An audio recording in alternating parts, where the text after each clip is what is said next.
uma vez, boa noite a todos. Vamos continuar a nossa leitura do livro O Evangelho segundo o Espiritismo. Resumo da doutrina de Sócrates e de Platão. O homem é uma alma encarnada. Antes da sua encarnação, existia unida aos tipos primordiais das ideias do verdadeiro, do bem e do belo. Separa-se deles, encarnando e recordando o seu passado, é mais ou menos atormentada pelo desejo de voltar a ele. Não se pode enunciar mais claramente a distinção e independência entre o princípio inteligente e o princípio material. É, além disso, a doutrina da pré-existência da alma, da vaga intuição que ela guarda de um outro mundo a que aspira, da sua sobrevivência ao corpo, da sua saída do mundo espiritual para encarnar e da sua volta a esse mesmo mundo após a morte. É, finalmente, o gérmen da doutrina dos anjos decaídos. Ponto 2. A alma se transvia e perturba quando se serve do corpo para considerar qualquer objeto. Tem vertigem, como se estivesse ébria, porque se prende a coisas que estão, por sua natureza, sujeitas a mudanças, ao passo que, quando contempla a sua própria essência, dirige-se para o que é puro, eterno, imortal, e sendo ela dessa natureza, permanece aí ligada por tanto tempo quanto possa. Cessam então os seus transviamentos, pois que está unida ao que é imutável, e a esse estado da alma é que se chama sabedoria. Assim, ilude a si mesmo, o homem considera as coisas de modo terra a terra, do ponto de vista material. Para as apreciar com justeza, tem de as ver do alto, isto é, do ponto de vista espiritual. Aquele, pois, que está de posse da verdadeira sabedoria, tem de isolar do corpo a alma, para ver com os olhos do espírito. É o que ensina o Espiritismo. Capítulo 2, número 5. Enquanto tivermos o nosso corpo e a alma se achar mergulhada nessa corrupção, nunca possuiremos o objeto dos nossos desejos, a verdade. Com efeito, o corpo nos suscita 1000 obstáculos pela necessidade em que nos achamos de cuidar dele. Ao demais, ele nos enche de desejos, de apetites, de temores, de 1000 quimeras e de 1000 tolices, de maneira que com ele impossível se torna ser ajuizados, sequer por um instante. Mas, se não nos é possível conhecer puramente coisa alguma, enquanto a alma nos está ligada ao corpo, de duas uma: ou jamais conhecemos a verdade, ou só a conheceremos após a morte. Libertos da loucura do corpo, conversaremos então, lícito é esperá-lo, com homens igualmente libertos, e reconheceremos por nós mesmos a essência das coisas. Essa é a razão porque os verdadeiros filósofos se exercitam em morrer e a morte não se lhes afigura de modo nenhum temível. Está aí o princípio das faculdades da alma obscurecidas por motivo dos órgãos corporais e o da expansão dessas faculdades depois da morte. Mas trata-se apenas de almas já depuradas. O mesmo não se dá com as almas impuras. No livro O Céu e o Inferno, primeira parte, capítulo 2, segunda parte, capítulo 1. A alma impura, nesse estado, se encontra oprimida e se vê de novo arrastado para o mundo invisível, pelo horror de que é invisível e imaterial. Erra, então, diz-se em torno dos monumentos e dos túmulos, junto aos quais já se têm visto tenebrosos fantasmas, quais devem ser as imagens das almas que deixam o corpo sem estarem ainda inteiramente puras, que ainda conservam alguma coisa da forma material, o que faz que a vista humana possa percebê-las. Não são as almas dos bons, são, porém, as dos maus, que se veem forçadas a vagar por esses lugares onde arrastam consigo a pena da primeira vida que tiveram e aonde continuam a vagar, até que os apetites inerentes à forma material de que se revestiram as reconduzam a um corpo. Então, sem dúvida, retomam aos mesmos costumes que durante a primeira vida constituíam objeto de suas predileções. Não somente o princípio da reencarnação se acha aí claramente expresso, mas também o estado das almas que se mantêm sob o jugo da matéria é descrito qual mostra o Espiritismo nas evocações.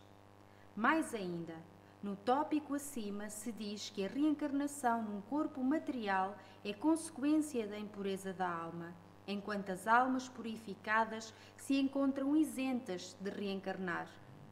Outra coisa não diz o Espiritismo, acrescentando apenas que a alma, que boas resoluções tomou na erraticidade e que possui conhecimentos adquiridos, traz, ao renascer, menos defeitos, mais virtudes e ideias intuitivas de que tinha na sua existência precedente.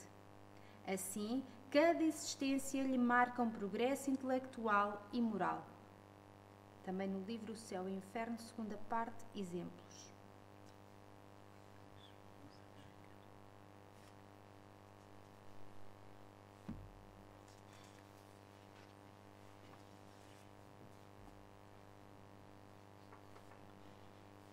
Podemos abrir agora um bocadinho para comentarmos esta leitura do Evangelho, onde nós podemos perceber um paralelismo entre a doutrina de Sócrates e de Platão e os princípios da doutrina espírita. Se alguém quer fazer algum comentário, mas podemos perceber que Sócrates e Platão viveram muito tempo antes de Cristo. Eles são os precursores. Eles vêm já anunciar aquilo que Jesus depois veio precisar. E vejam como são tão lúcidas já as ideias de Sócrates e Platão àquela época. Nós podemos perguntar porquê demoramos tanto tempo, nós, ainda hoje, 2000 anos passados, que foram de Jesus sobre a Terra, 150 do Espiritismo estar entre nós, mais de 150, nós podemos compreender como ainda é tão diminuta o nosso entendimento sobre as questões do espírito, da alma. E neste capítulo, nem sempre é fácil perceber, mas o primeiro trecho que é lido é a doutrina de Sócrates, e escrito por Platão, uma vez que também Sócrates nada deixou escrito daquilo que foi dizendo e ensinando. E a seguir a explicação de Kardec, de como é tão semelhante com a doutrina dos espíritos, que ele também codificou para nós. Então, neste capítulo, nós vamos percebendo um postulado de Sócrates e a explicação de Allan Kardec. E é muito interessante nós percebermos o caminho tão longo que nós, enquanto espíritos, vamos percorrendo para compreendermos verdadeiramente quem somos.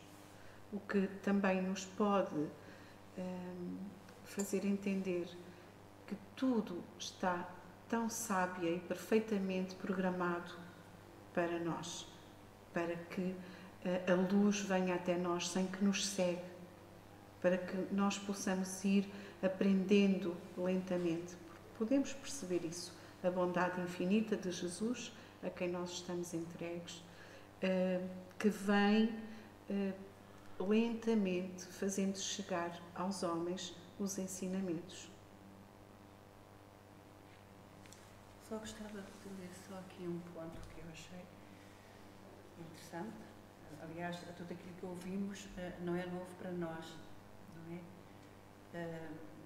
Já Sócrates e Platão tinham as mesmas ideias. E aqui este ponto, no ponto 3, enquanto tivermos o nosso corpo e a nossa alma sem contar mergulhada nessa corrupção, jamais possuiremos o objeto de nossos desejos, a verdade.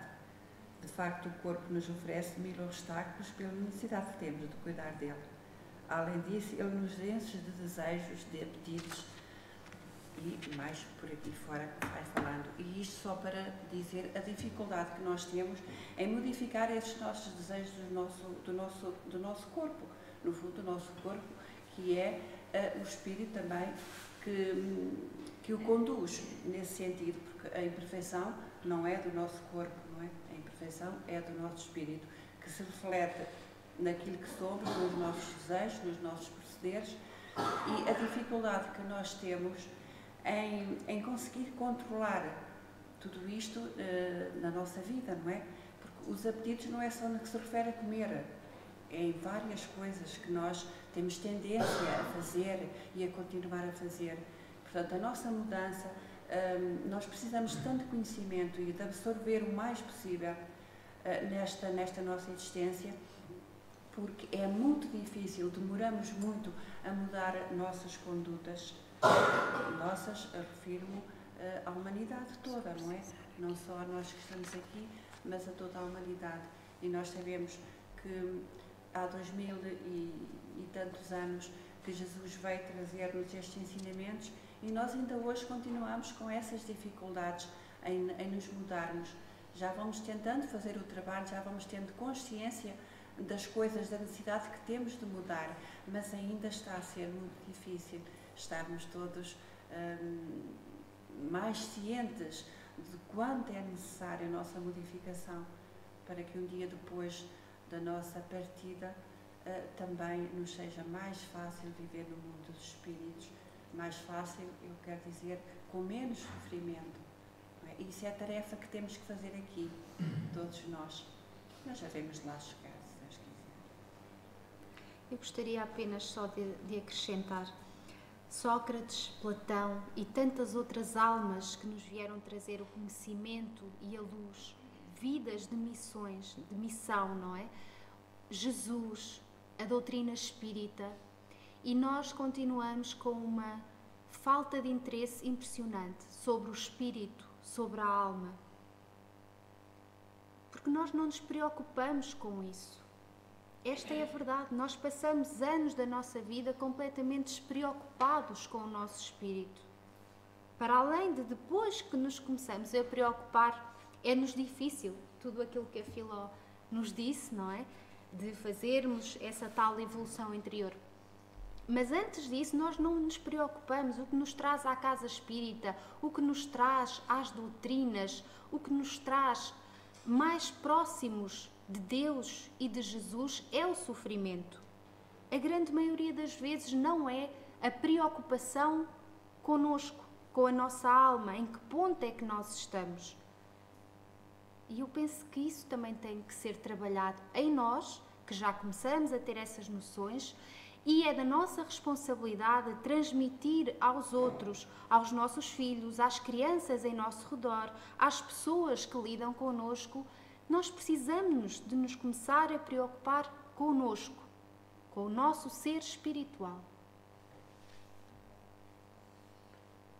E só para termos a ideia, o que é que dizia então Sócrates? Falava da pré-existência da alma, do esquecimento que a alma tinha ao encarnar-se, ao reencarnar, no fundo, dessa turbação que nos acontece, desta questão da nossa imperfeição, que nós vamos superando encarnação após reencarnação, e desse princípio mesmo da reencarnação. Portanto, tantos anos antes de Jesus, Jesus veio de novo falar de nós enquanto filhos de Deus, de termos que renascer do corpo, da água e do espírito, até podermos ir felizes para a casa do Pai.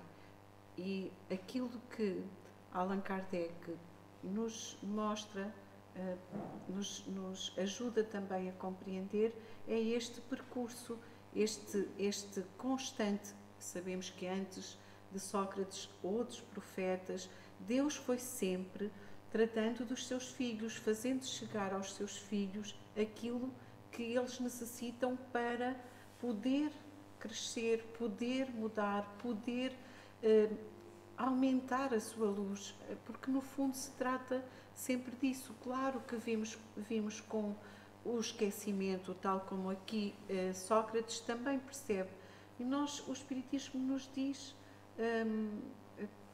com toda a claridade, nós precisamos de vir, de certa forma, esquecidos, para podermos melhor usar a reencarnação, esta bênção que Deus nos dá, porque lembrarmos de tudo o que fomos, de todas estas perturbações, de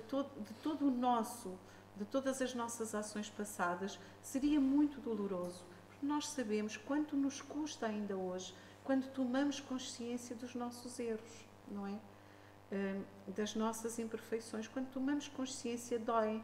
Se percebêssemos quem fomos lá para trás, nós agora vamos percebendo, vamos compreendendo que somos seres, somos espíritos em evolução e que estamos aqui reunidos, amorosamente acolhidos, neste lar, nesta casa que Jesus permite, que é um ponto de luz.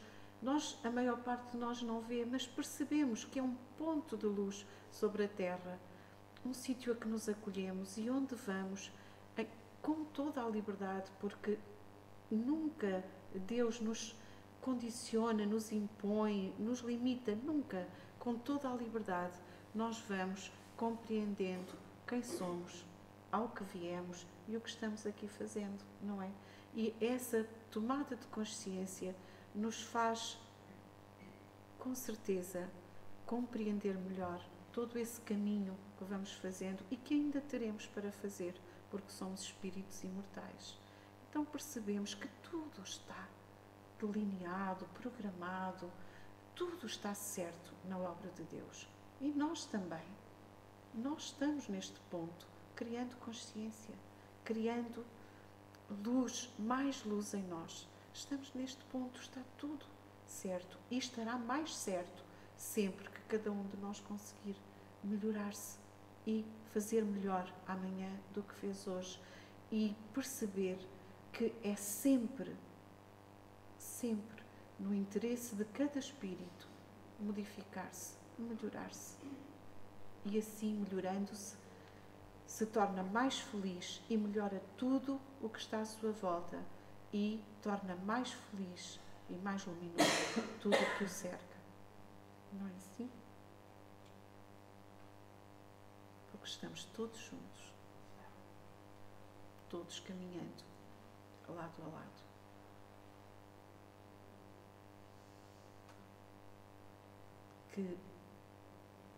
Que maravilhosa é esta certeza de que somos filhos sempre amparados no nosso caminho. Às vezes nos esquecemos, às vezes duvidamos, mas somos filhos aprendendo, ainda pequeninos, mas com a certeza que cresceremos até à imortalidade.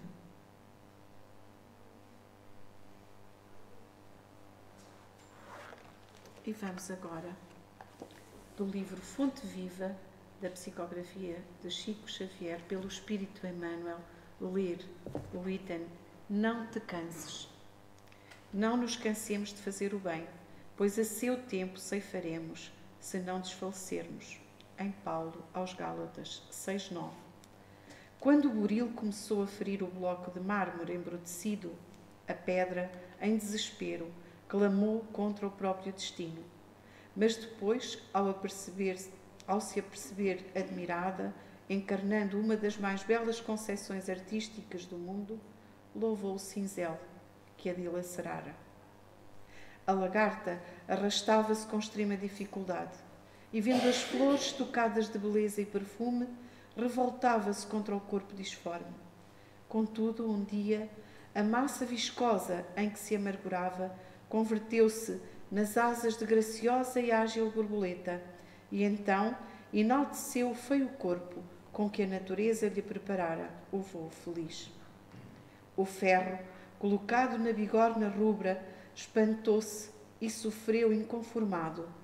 Todavia, quando se viu desempenhando importantes funções nas máquinas do progresso, sorriu reconhecidamente para o fogo que o purificara e engrandecera. A semente, lançada à cova escura, chorou atormentada e indagou por que motivo era confiada assim ao extremo abandono. Entretanto, vendo-se transformada em arbusto, avançou para o sol e fez-se árvore respeitada e generosa, abençoando a terra que a isolara no seu seio. Não te canses de fazer o bem. Quem hoje te não compreende a boa vontade, amanhã te louvará o devotamento e o esforço. Jamais te desesperes e auxilia sempre. A perseverança é a base da vitória. Não olvides que ceifarás mais tarde em tua lavoura de amor e luz, mas só alcançarás a divina colheita se caminhares para diante, entre o suor e a confiança, sem nunca desfaleceres. Uma bela mensagem para nós, para levarmos no nosso coração. Não nos cansemos. Não nos cansemos de fazer o bem e lembremos-nos de todos os exemplos que a natureza nos oferece. Tantos exemplos em que a vida é difícil, mas no final da jornada, no final da caminhada, a felicidade, a leveza, a alegria está esperando. Assim, não nos cansemos de fazer o bem a nós, aos outros, a tudo o que nos rodeia. Não nos cansemos. E que Jesus nos ajude sempre nesse caminho que Ele nos vem ensinando e que nós estamos tentando seguir.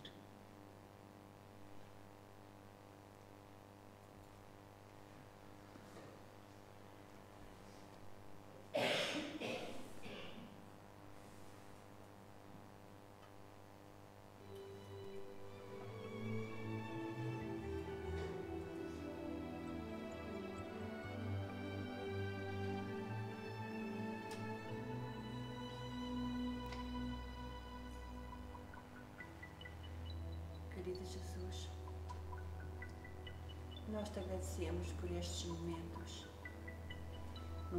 de confraternização com a espiritualidade amorosa, e que não nos cansemos, Jesus, de limarmos o diamante que somos, a fim de o tornar mais brilhante, para que um dia possamos comparecer junto a Deus, nosso Pai, Criador do diamante que somos. Que não nos cansemos, Jesus, que Tu nos possas fortalecer a vontade, a fim de querermos ser melhores criaturas. Que Tu nos perdoes, Jesus, as nossas faltas. Que Tu nos perdoes, Jesus, o caminharmos ainda com tantas dificuldades. Às vezes, Jesus, blasfemando até com as coisas que nos acontecem, esquecendo-nos, Jesus, que quantas vezes foram pedidas por nós próprios. Que Tu, Jesus amado, nos fortaleças no sentido de caminharmos ao Teu encontro. E como sabemos, Jesus, que somos um diamante ainda de pouco brilho, Te pedimos, Jesus, que recolhas o brilho que temos, porque nós somos a luz de Deus, centelha divina da luz maior. E que Tu recolhas, Jesus, no Teu coração, a fim de que possas espalhar por esta terra sofrida, por todos os nossos irmãos que sofrem expiações dolorosas, provas dolorosas. Sabemos, Jesus, que servem para nosso brilhamento, não impostas por Deus, nosso Pai, mas pela necessidade que temos de as passar. Porque tu disseste, Jesus, felizes os que sofrem, porque serão consolados. Jesus amado, recolhe de nós, recolhe esta luz de Deus, e que não haja um irmão na terra que fixe nesta noite, nesta hora ou neste dia, receber uma migalha do teu amor, Jesus, que toque os corações endurecidos, aqueles que ainda se comprazem com o mal, aqueles, Jesus, que ainda não despertaram para o amor ao semelhante. Que tu, Jesus, toques todos aqueles que falam no nome de Deus e que ainda não compreendem que Deus é amor, que Deus é misericórdia, que Deus é luz, que Deus criou este planeta e tantos outros, e no mundo de provas e expiações nós temos tanta beleza à nossa volta, Jesus. Oh Pai amoroso, perdoa aqueles que ainda não te conhecem, Senhor, porque sabemos que um dia eles também serão anjos. Que a tua luz, a luz de Jesus, a luz dos bons espíritos, a luz da nossa Mãe Santíssima, toque os corações endurecidos, aqueles que não têm Jesus no coração e se perdem às vezes. Jesus amado, que a tua luz bendita possa envolver os hospitais da terra, as prisões, os lares onde se encontram velhinhos, crianças, os lares onde se encontram os velhinhos sozinhos, sem ninguém físico, Jesus, porque eles estão sempre com a tua companhia. Que tu os consoles, Jesus, que eles sintam algo em si, de forma a que se sintam amparados, Jesus. Oh, Mestre amado, que a tua luz brilhe nos cantos mais escondidos da terra, onde há sofrimento, onde há ódio, onde há rancor. Oh, Jesus, toca com a tua luz, Jesus. E que aos pouquinhos, Jesus, tudo resplandeça. Que nós nos possamos modificar, Jesus. Tendo-te no coração, nós conseguimos ultrapassar as nossas dificuldades, porque confiamos em ti, Jesus. Oh, Mestre amado, nós te agradecemos, porque vieste para nós, Jesus, e que nos perdoes, porque na altura nós ainda não te quisemos no nosso coração. Mas hoje, Jesus, caminhando ao longo das existências, nós já queremos estar contigo, Jesus. Já queremos que vivas em nós, Jesus, e que brilhes para aqueles que ainda não têm o conhecimento que nós temos, embora seja pequenino também, Jesus. Mas nós já estamos aqui felizes, Jesus, por estarmos na tua casa. Toca a todos, Jesus. Toca, Jesus, teus corações, teus espíritos, para que a terra seja um oásis de paz, de luz, de fraternidade, de caridade e de amor, Jesus. Que tu possas envolver esta casa espírita, esta casa que é tua, Jesus, e que não haja um filho de Deus que ao aqui entrar não sinta no seu coração a paz, a tranquilidade e a certeza de que vai vencer a sua dificuldade, de que vai aceitar a sua dificuldade, porque vai confiar em ti, Jesus. Que esta casa se encha de luz para encarnados e desencarnados. que ela seja uma escola para nós e uma escola também para eles, onde daqui possam partir para as esferas da luz, do conhecimento, do aprendizado. Jesus amado, derrama sobre nós as tuas bênçãos, derrama sobre toda a terra as tuas bênçãos, Jesus. E que tu fiques no nosso coração, Jesus, que tu vivas no nosso coração, porque no teu, Jesus, nós vivemos desde todo o sempre. Que a tua luz fique em nós e a tua paz permaneça em nós, Jesus, hoje e todos os dias da nossa vida. Que assim seja. Que assim seja. Pedimos-te ainda, Jesus, que a tua luz possa envolver a água que vamos beber e que ela nos traga, Senhor, não o que nós queremos, mas aquilo que tu sabes, Jesus, que precisamos. Muito obrigada, Jesus.